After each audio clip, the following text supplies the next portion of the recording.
Assalamualaikum warahmatullahi wabarakatuh. Alhamdulillah, pada kesempatan hari ini kami kelompok 3 teori terjemah yang beranggotakan saya sendiri Salsabila Lidini dan kedua rekan saya yaitu Royhan Azra Sidik dan Yeni Sylvia Anggraini.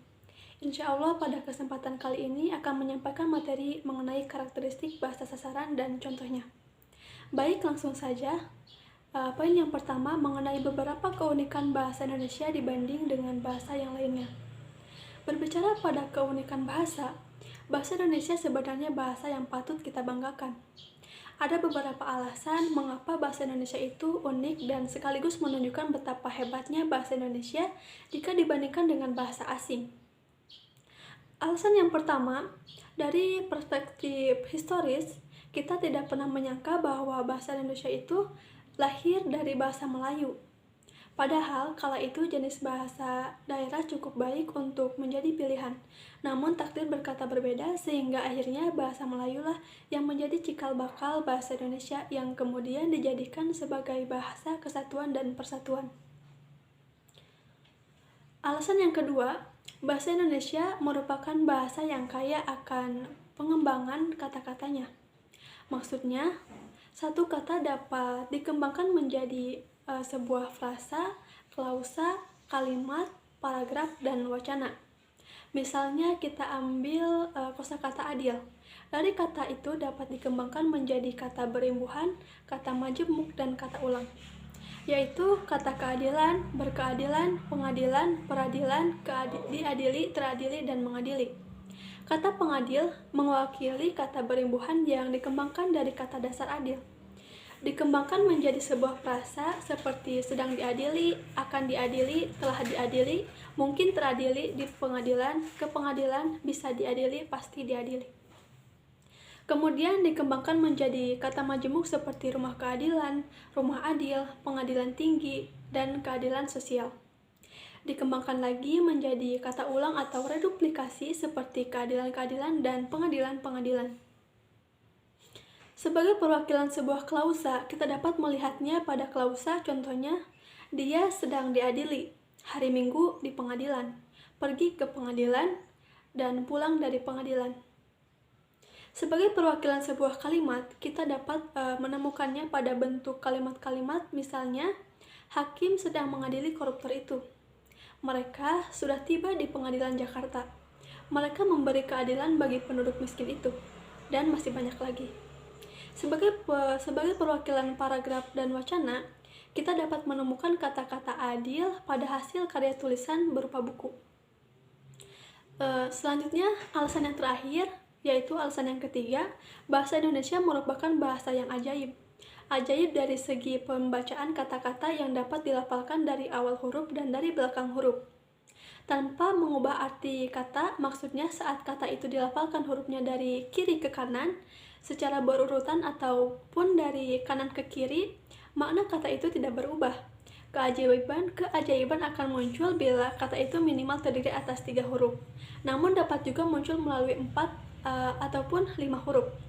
Pernyataan yang dimaksud seperti pada kata yang terdiri atas 3 huruf, misalnya kata ini, kata iri, kata isi, aja, ada, apa, dan bab. Kata yang terdiri atas 4 huruf, misalnya kata taat. Kata yang terdiri atas 5 huruf, misalnya kapak, kakak, tutut, katak, kodok, masam, makam, kikik, malam, lepel, dan sebagainya. Semua kata yang terdaftar itu tidak akan mengalami perubahan makna jika dilafalkan secara normal dari kiri ke kanan ataupun sebaliknya. Nah, dari ciri bahasa Indonesia itu, kita sepatutnya bangga menggunakan bahasa Indonesia. Jadi, tidak ada alasan untuk mengatakan bahwa bahasa asing lebih prestis daripada bahasa Indonesia. Justru malah sebaliknya. Kita harus lebih menyadari bahwa bahasa Indonesia begitu kaya dan unik sehingga pantaslah kita mengatakan bahwa bahasa Indonesia lah yang paling hebat dari seluruh bahasa asing.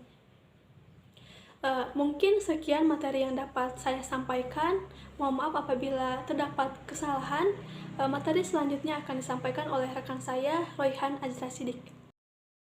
Baiklah, saya Royhan Azra Sidik akan melanjutkan apa yang sebelumnya dipresentasikan oleh saudari Salsabila Lidini. Baiklah, selanjutnya karakteristik bahasa Indonesia yang tidak dimiliki bahasa Arab atau bahasa lain.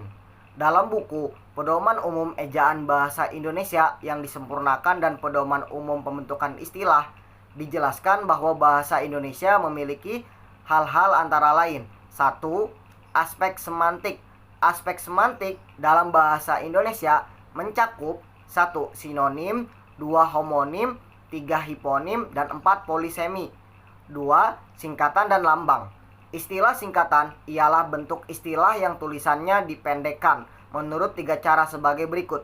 1. Istilah yang bentuk tulisannya terdiri atas 1 huruf atau lebih, tetapi yang bentuk lisannya sesuai dengan bentuk istilah lengkapnya. Contoh, cm yang dilisankan cm, atau L yang dilisankan liter, dan lain sebagainya. 2. Istilah yang bentuk tulisannya terdiri atas 1 huruf atau lebih yang lazim, dilisankan huruf demi huruf. Contohnya PLTA, pembangkit listrik tenaga air, yang dilisankan P, L, T, dan A. 3. Istilah yang dibentuk dengan menanggalkan sebagian unsurnya. Contoh, harian yang berasal dari surat kabar harian, lab yang berasal dari laboratorium, dan lain-lainnya.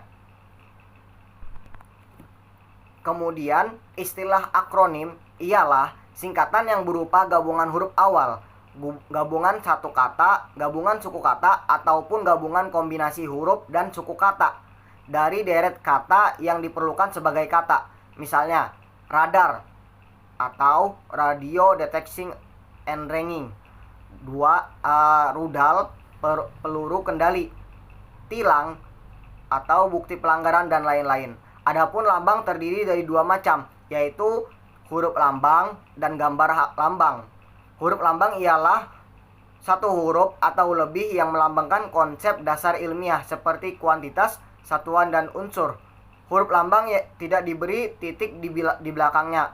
Contoh F atau gaya, Hg atau raksa dalam kimia, dan lainnya. Sedangkan gambar lambang ialah gambar atau tanda lain yang melambangkan konsep ilmiah menurut konvensi bidang ilmu yang bersangkutan. Contoh, diartikan jumlah beruntun dalam matematika, atau diartikan setara, dan lain-lain. Bahasa Indonesia Ragam Ilmiah. Bahasa Indonesia Ragam Ilmiah merupakan salah satu bahasa Indonesia yang digunakan dalam menulis karya ilmiah. Kegiatan ilmiah biasanya bersifat resmi. Sebagai kegiatan yang bersifat resmi, ragam bahasa Indonesia yang digunakan dalam kegiatan ini adalah ragam bahasa Indonesia yang baku. Sekian, selanjutnya akan dilanjutkan oleh saudari Ivi Yeni Selvia Anggraini. Terima kasih. Baik, di sini saya akan melanjutkan materi yang sebelumnya telah disampaikan oleh saudara Royhan Azra. Dan untuk selanjutnya yaitu bahasa Indonesia Ragam Ilmiah merupakan ragam bahasa yang berdasarkan pengelompokan menurut jenis pemakaiannya dalam bidang kegiatan sesuai dengan sifat keilmuannya. Dan bahasa Indonesia juga harus memenuhi isyarat, diantaranya yaitu benar atau sesuai dengan kaidah bahasa Indonesia yang baku, kemudian logis, cermat, dan sistematis. Kemudian, bahasa Indonesia Ragam Ilmiah memiliki 8 karakteristik. Apa saja diantaranya? Nah, yang pertama yaitu cendekia. Bahasa Indonesia Ragam Ilmiah harus bersifat cendekia. Apa itu cendekia? Cendekia artinya bahasa ilmiah itu mampu digunakan secara tepat untuk mengungkapkan hasil berpikir logis. Dan yang kedua yaitu lugas dan jelas. Sifat lugas dan jelas dimaknai bahwa bahasa Indonesia mampu menyampaikan gagasan ilmiah secara jelas dan tepat. Dan yang ketiga yaitu menghindari kalimat fragmentaris. Bahasa Indonesia Ragam Ilmiah juga harus menghindari penggunaan kalimat fragmentaris. Apa sih kalimat fragmentaris itu? Nah, kalimat fragmentaris adalah kalimat yang belum selesai. Dan yang keempat yaitu bertolak dari gagasan. Bahasa ilmiah digunakan dengan orientasi gagasan. Bahasa Indonesia Ragam Ilmiah mempunyai sifat yang bertolak dari gagasan, yang artinya penonjolan diadakan pada gagasan atau hal yang diungkapkan dan tidak pada penulis. Dan untuk selanjutnya yaitu yang kelima, formal.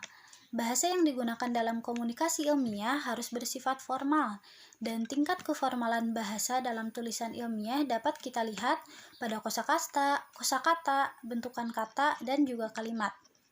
Dan yang keempat yaitu objektif. Bahasa ilmiah harus bersifat objektif. Untuk itu, upaya yang dapat kita tempuh adalah menempatkan gagasan sebagai pangkal tolak pengembangan kalimat dan menggunakan kata dan struktur kalimat yang mampu menyampaikan gagasan secara objektif. Dan yang ketujuh yaitu ringkas dan padat. Sifat ringkas dan padat dapat direalisasikan dengan tidak adanya unsur-unsur bahasa yang mubazir. Itu berarti sifat ringkas dan padat ini menuntut adanya penggunaan bahasa yang hemat. Ciri padat merujuk pada kandungan gagasan yang diungkapkan dengan unsur-unsur bahasa. Dan yang terakhir yaitu yang kedelapan adalah konsisten. Unsur bahasa dan ejaan dalam bahasa tulis ilmiah digunakan secara konsisten. Sekali sebuah unsur bahasa, tanda baca, dan tanda-tanda lain dan istilah yang digunakan sesuai dengan kaidah itu semua selanjutnya digunakan secara konsisten. Nah, mungkin cukup sekian yang dapat saya sampaikan, kurang lebihnya mohon maaf. Sekian dan terima kasih.